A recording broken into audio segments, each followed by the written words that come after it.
Okay, so my name is Tandeka Chauke from Lawyers for Human Rights. I work with my colleagues here in the Kutle and Aldana in the Refugee and Migrant Rights Program. But the work I do is on a specific area of citizenship law that we call statelessness. And statelessness basically refers to people who have no citizenship in any country in the world. And I'll explain how that happens by telling you a story. I'll tell you the story of one of our clients, Patrick Sipomoyo. He was born in 1956 in Alexandria, here in South Africa. His mother is a South African citizen. His father is a Zimbabwean citizen. His mother is now deceased, but his father is alive. He is 105 years old, living in Zimbabwe.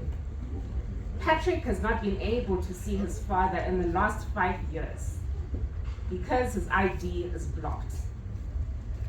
So what has happened is that in 2018, Patrick went to withdraw his pension and his SASSA card was swallowed. He tried to renew his passport in order to travel to Zimbabwe to celebrate his father's 100th birthday. And Home Affairs told him, your ID is blocked. Now, what does this mean? It means Home Affairs no longer recognizes him as a citizen of South Africa. He can no longer vote, something he has been able to do since the very first elections in 1994. He can no longer access his SASSA grant. For 5 years, no access to this grant, and yet he is a pensioner. He has not been able to see his aging father, who is 105 years old and living in Zimbabwe. He has not been able to register the birth, to get birth certificates for his children.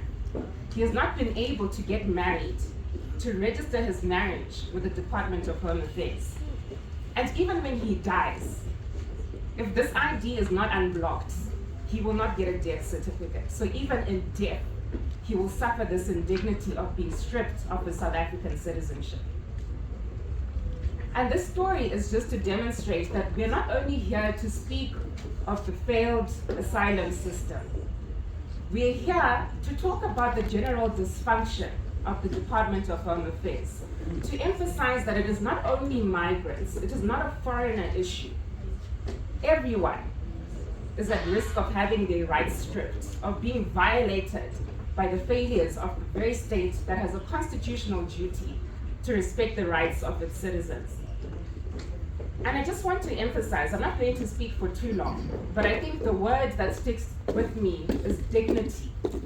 It's belonging. A sense of belonging is integral to your human dignity. And human dignity has no nationality. It doesn't know borders. It doesn't know skin color. It doesn't know tribes. It's about human beings.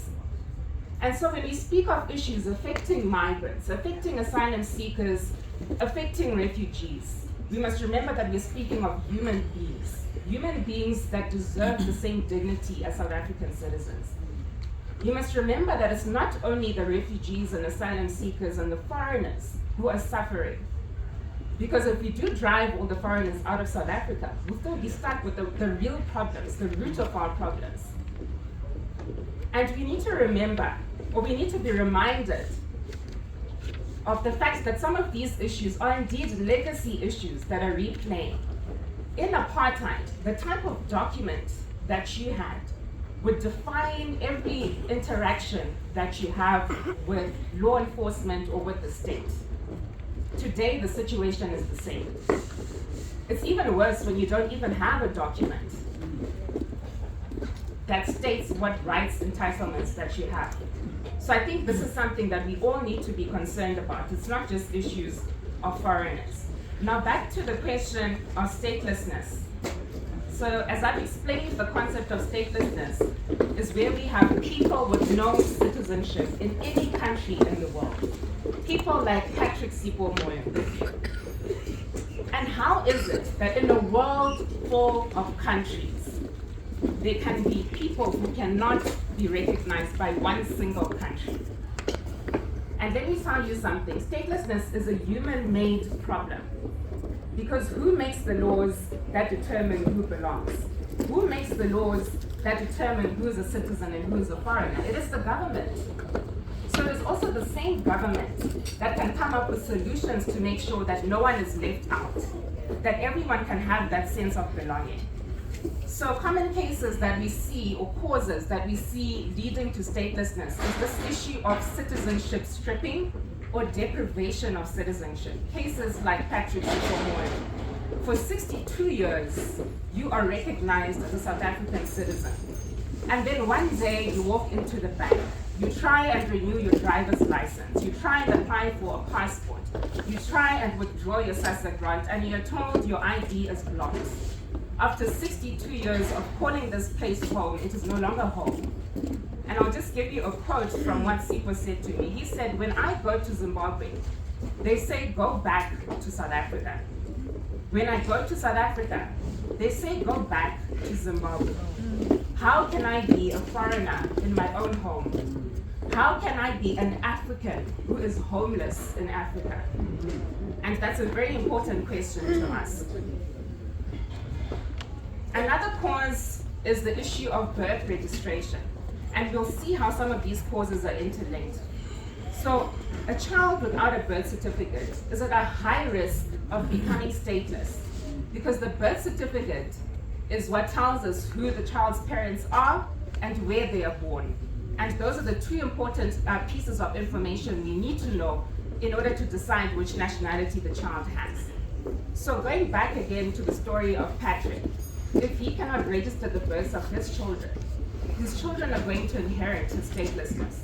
And when they grow up and have their own children, their children will inherit their statelessness. So we will have generations of people who are undocumented, unaccounted for, people who do not belong. Another issue is where borders change, because this issue of statelessness, particularly in the context of South Africa and Africa, does have direct links to the history of colonialism and the history of apartheid. There is a time when South Africa was divided into the homelands, the TBVC states. And at that point, South Africans were denationalized.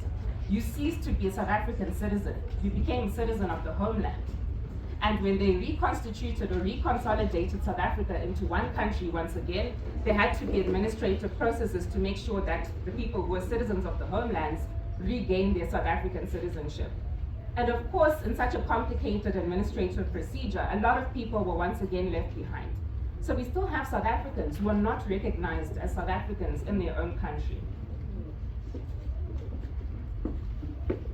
And what are the consequences? So we've spoken about what the concept of statelessness is, explored what some of the causes are so we can be aware of it when we see it. But the consequences, of course, are dire. You've listened to me explain what Sipho has been going through for the past 5 years. Not being able to exercise your right to vote, losing your right to citizenship, losing your sense of dignity, being separated from your family. It affects children. If your children cannot be registered, they cannot go to school. They cannot access healthcare. They cannot access tertiary opportunities. They cannot access work opportunities. So it really is something that we need to be calling our government to account on. And when we are discussing issues around ZEPs, around asylum seekers, we need to remember that it's not a problem of foreigners. It is a problem of the government. And we need to be holding our government to account. Thank you.